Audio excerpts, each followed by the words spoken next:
Welcome to my channel, Glecious TV. Guys, yung area pong ito ay basurahan. So, nilinis ko po siya kahapon. Tingnan nyo naman ang ganda ng soil kasi ito ay naging composting area. Ayan o, tingnan nyo ang ganda ng soil. Naging composting area ito kasi basurahan. So, nilinis ko. Tinanggal ko yung mga natitira pa na hindi na decompose na mga materials like leaves at saka yung iba pang mga kahoy. So, ang ganda na ng area, malinis. So, pwede nating taniman for expansion ng ating garden. So, yung ating yung composting area na naandun, dun ko dinala yung ibang hindi pa nako-compose na galing dito. So, share ko lang ay meron po tayong dalawang bunga ng kalabasa. At eto, ang lalaki na. So, pakita ko lang sa inyo guys. Share ko lang, no? Kita nyo yun?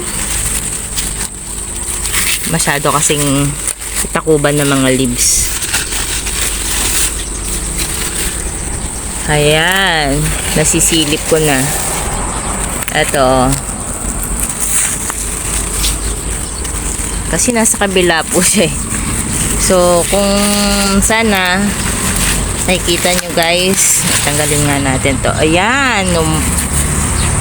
Ayan, nawagayway na siya.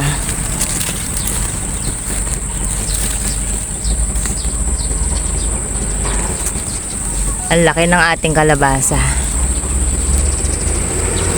Tapos, meron pa pong isa. Ayun na, nawagayway siya talaga. Ang galing. Meron pa po siya. Ito. Yan. Ganyan po yung mga ideal size ng ating kalabasa. Kasi yan talaga yung pinaka-regular size niya. 1 kilo and above. So, ganun po yung kalabasa natin. Na regular na bunga. So, eto, may mga buko po uli siya.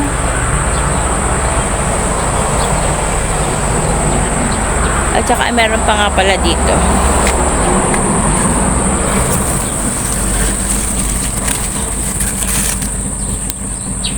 Ayan. So, matured na po ang ating halaman. Kaya expected natin siguro makailang weeks baka patayin na natin to kasi over matured na yung ating plants. Baka hindi na siya masyado maging productive, pero may mga buko pa ako nakikita. Ayun o. Ayun.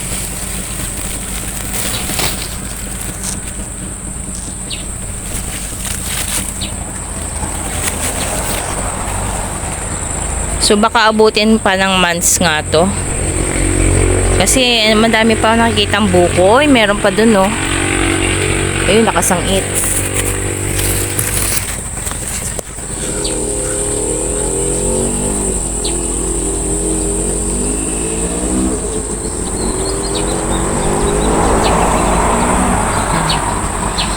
Ang cute, oh.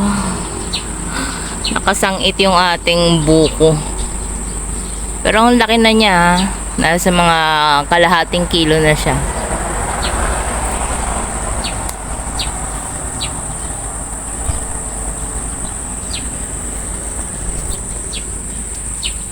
Ang dami ng bunga ng ating kalabasa and blessed po tayo. Thank you, Lord. So, pero mature na talaga siya, oh. Over matured na yung ating plants. So, siguro kailangan natin magpunla ng bago kasi baka mag-lapse na to. Pero ang dami pa niyang binibigay na buko, ha. Tsaka may magagandang talbos pa rin, oh. So, tingnan natin.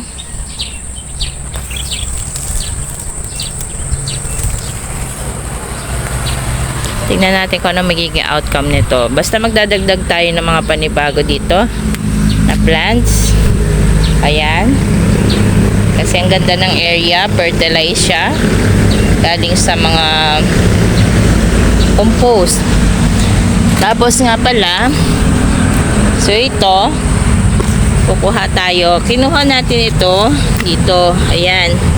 Magandang klase ng lupa.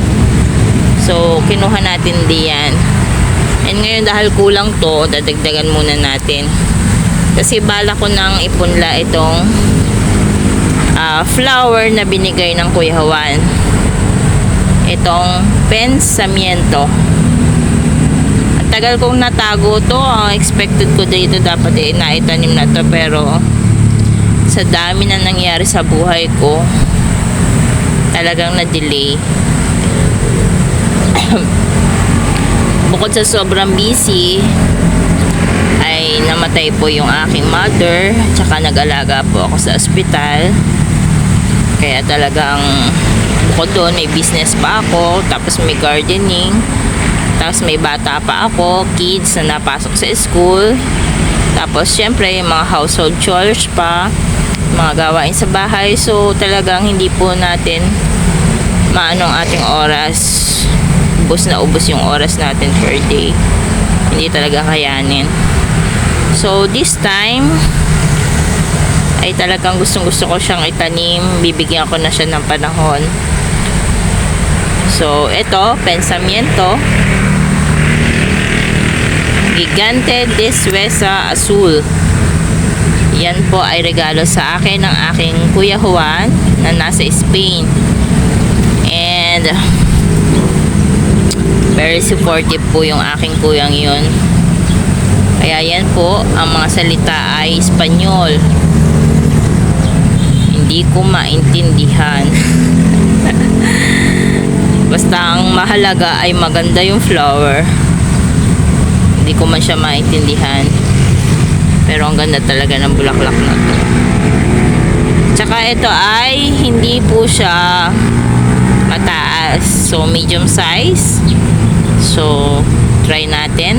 At pakalipas ng ilang months, pag ito talagang napakaganda, ay talagang ating mimiti sa ating garden. So, ito guys, nabuksan na po natin. Ayan, cutted na. At kinat na rin natin yung lagay ng leaves na sachet. So, ayan na. So, bubud-bud na natin po ito dito. Dami lang kuya. Yan.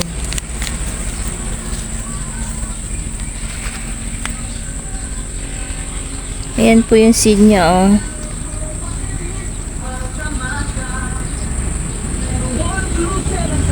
Ayan.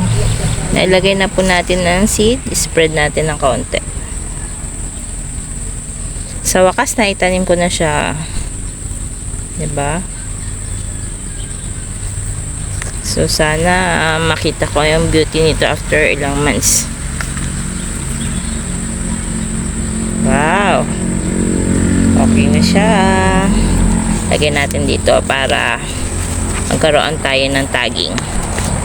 Yan. Para alam natin yung pinunda natin. So, lagay lang natin dyan para pinakatag na niya. Ayan na po ang ating pensamiento. Thank you for watching guys. Please subscribe to my channel. And please like. Thank you. Pensamiento.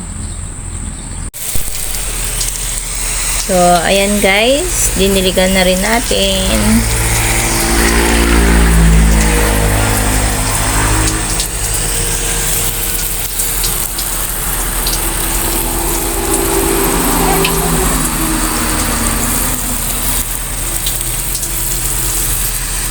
Thank you for watching. Hope you subscribe to my channel, Glecious TV, and click the like button